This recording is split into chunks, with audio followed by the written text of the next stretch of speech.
delicious looking, guys. Look at that. And taste.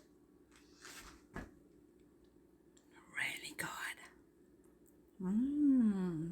Great. My yellow zucchini. Look at this, guys. I will harvest this one because I wanna make zucchini cake.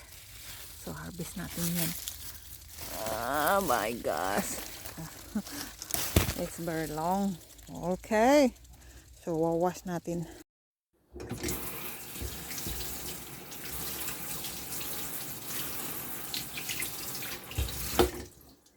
This is ready for grated.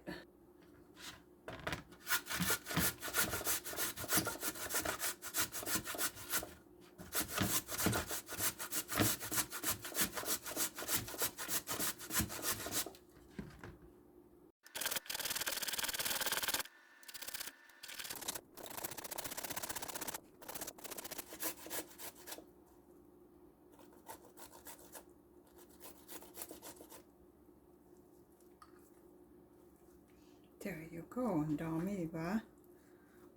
Ano natin kung ilang cups. So here is our ingredients for today. Okay, so we will start mix it all together. So I will include 5 eggs on this. Here is our egg. So we're going to beat this one. And fresh milk, wanna add 1 1/2.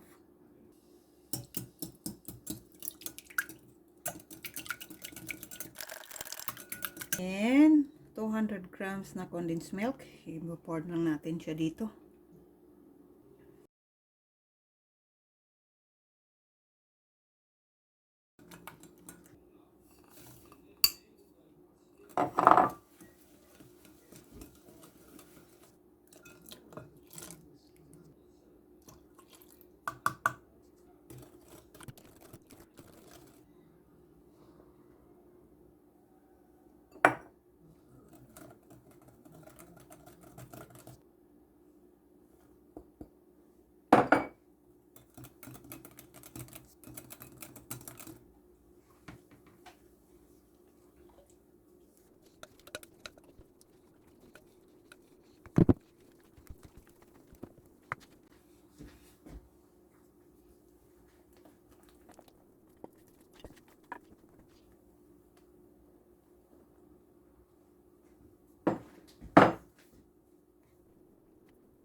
Okay, so this is ready to bake.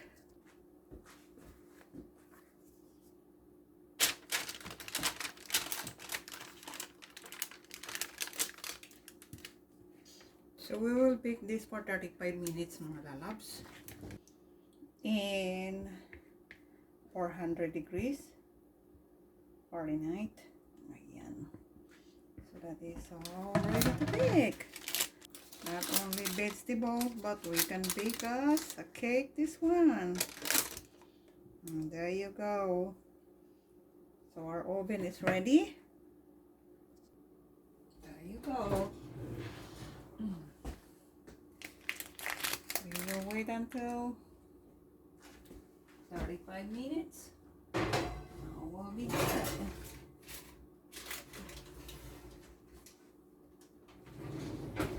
For our topping, we have our 1 cup of grated powdered sugar and 1/2 cup of cheese cream and half cup of butter. So mimix lang natin together.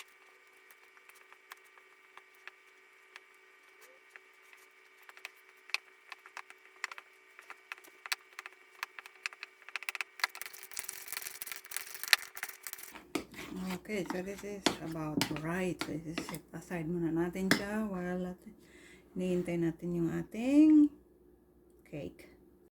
After 35 minutes, mga lalabs, ayan, luto na siya, oh.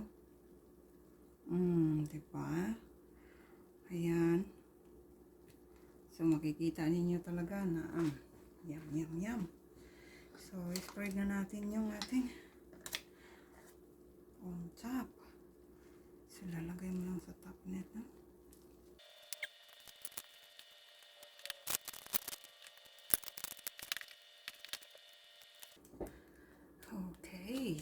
sisters, look like what we have our recipe this time.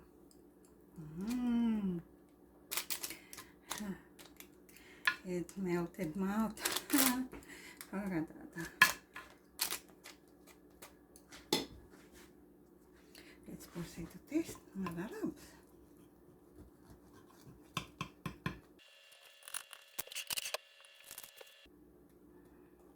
Look at that.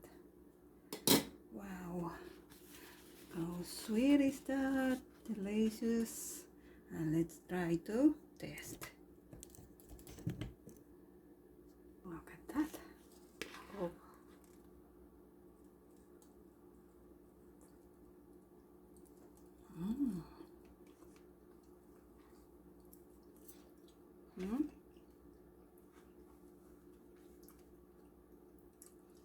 It seems like not zucchini squash. Super delicious, mga lalabs. So kung marami kayong squash, zucchini squash like that, that is a yellow squash. I mean, oh my gosh, you can make that like this. Turn really good.